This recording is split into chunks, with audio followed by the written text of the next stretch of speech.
Sa kamaawatan na mapabaskog ang sa iyang kaaraman sa agrikultura, dai nagduwa-duwa si punong barangay Harold Benvenuto kan Padang Legazpi City na aprobitsaran ang pig-oopresir kan TESDA asin Department of Agriculture ng mga dugang kaaraman sa pag-uuma sa paagi kan programang Rice Competitiveness Enhancement Fund Farmers Field School o RCEF-FFS. Para kay Benvenuto, bilang opisyal sa barangay, mas dakol na kaaraman, mas mahiwas sa serbisyo publiko ang sa iyang maitatao.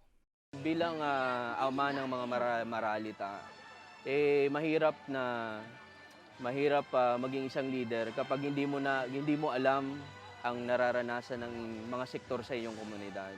So this is important for me to have more understanding about the sector of the agriculture and to improve and implement more programs that could benefit the welfare of our farmers. Sinda Nanay Emma as si Nanay Remedios na tulong dekada ng paraoma, inaprobitsaran man ang nasabing programa. Bentahe kaya para sa inda na manodan ang modernong teknolohiya. Excited po kasi at last po sa mga challenges na inagyan ni. But today, here comes the day na nakatapos po kami. And dahil masabi, experience po ang namamatian mo. Naupudan ko din so kabot na dahil ko pa naupudan. Ito niya ni ako dakor na akong tuglawan na training man. Pero igwa pa akong naupudan din. Kabali sinda Benvenuto, Nanay Emma as si Nanay Remedio sa 148 estudyante na naggraduar sa irarom kan RCEF-FFS kan Department of Agriculture asin TESDA kasuodma na ginibo sa syudad ng Legazpi. Agosto ngunyo na taon kan ipaisirarom sa training asin practical skills ang mga kabaling estudyante na naggraduar sundo kan Nobyembre 10. Sigon kay Lindy Grace Ala, School Administrator asin Registrar kan Goodgrass Farm, obheto kan programa na makapagtaon ng dekalidad na training asin practical skills sa mga estudyante pag-abot sa agrikultura. Ini po kaya, bako siya national certificate. Pero po, sa Roman gila yun siyang training certificate na accredited ni TESDA.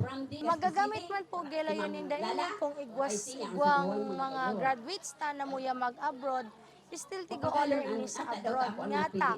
Kasi po, training certificate siya and with special order man gila yun siya ni TESDA. Gikan ang mga estudyante sa Barangay Pawa, Padang, Mataanag, Buyuan, Mabinit, asin Bigaa. 76 anyos ang pinakagurang na estudyante, 19 anyos naman ang pinakaaki.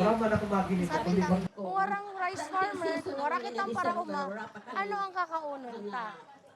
Kaya nga ni po ako, bilang sa Romanahoven pa, naghihikayat ako na magkaigwa or mainganyo ang mga kaakian kapangunyan na mas mag-engage sa agrikultura.